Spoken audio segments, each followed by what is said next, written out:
pandemic began last year, the whole United Kingdom has been engaged in a great national effort to fight COVID. And there's no doubt that in fighting the old variant of the virus, our collective efforts were working and would have continued to work. But we now have a new variant of the virus, and it's been both frustrating and alarming to see the speed with which the new variant is spreading. Our scientists have confirmed this new variant is between 50 and 70% more transmissible. That means you're much, much more likely to catch the virus and to pass it on. As I speak to you tonight, our hospitals are under more pressure from COVID than at any time since the start of the pandemic.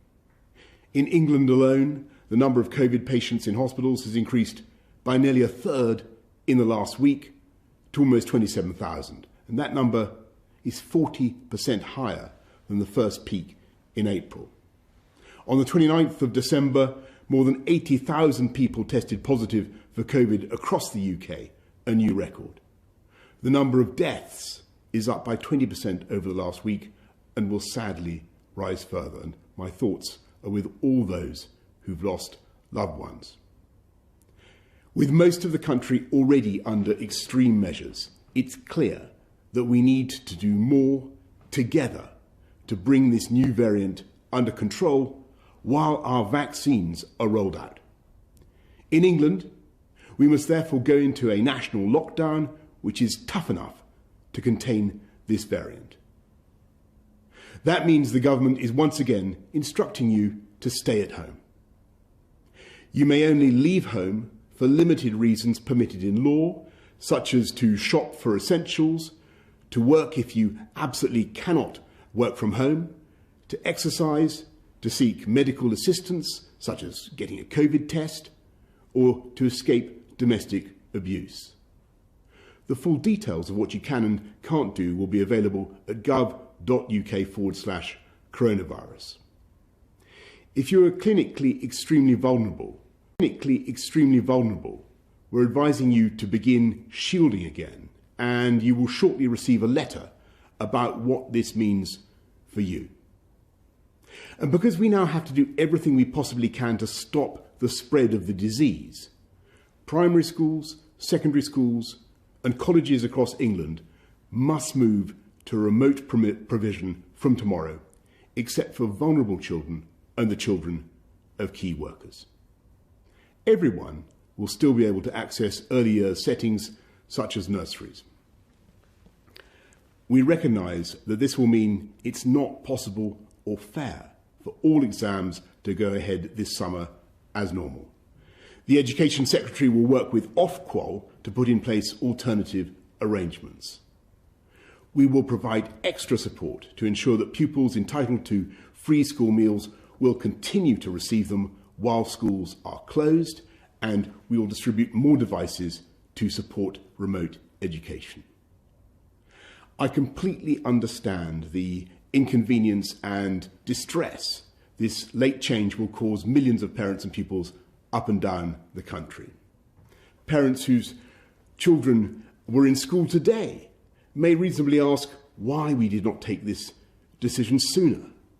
And the answer is simply that we have been doing everything in our power to keep schools open, because we know how important each day in education is to children's life chances.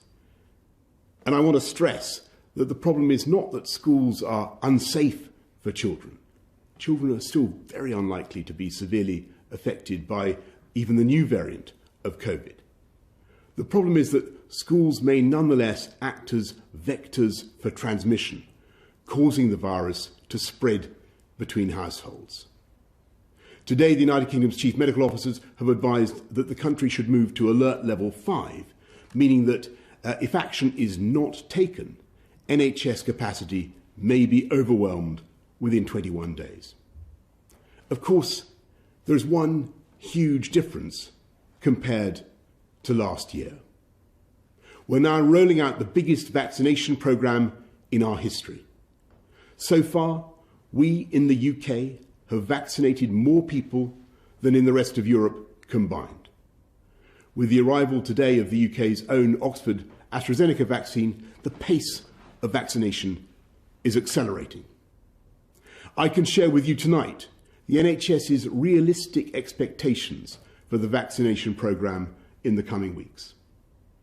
By the middle of February, if things go well and with a fair wind in our sails, we expect to have offered the first vaccine dose to everyone in the 4 top priority groups identified by the Joint Committee on Vaccination and Immunisation. That means vaccinating all residents in a care home for older adults and their carers, everyone over the age of 70, all frontline health and social care workers, and everyone who is clinically extremely vulnerable. If we succeed in vaccinating all those groups, we will have removed huge numbers of people from the path of the virus. And of course, that will eventually enable us to lift many of the restrictions we have endured for so long.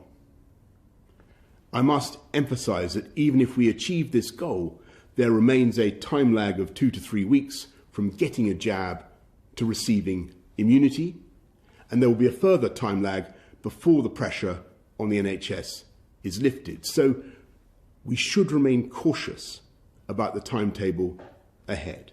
But if our understanding of the virus doesn't change dramatically once again, if the rollout of the vaccine programme continues to be successful, if deaths start to fall as the vaccine takes effect, and critically, if everyone plays their part by following the rules, then I hope we can steadily move out of lockdown, reopening schools after the February half-term and starting cautiously to move regions down the tiers.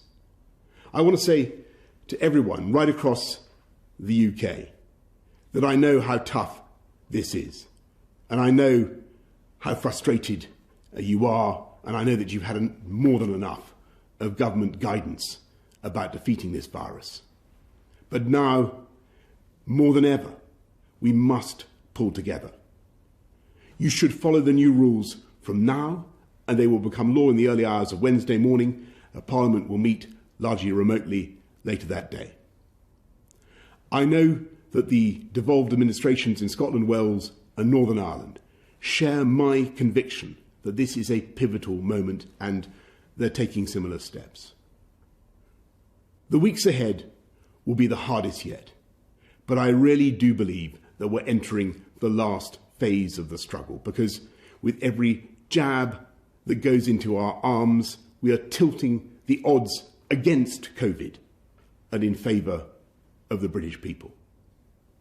And thanks to the miracle of science, not only is the end in sight, but we know exactly how we will get there. But for now, I'm afraid you must once again stay at home, protect the NHS and save lives. Thank you all very much.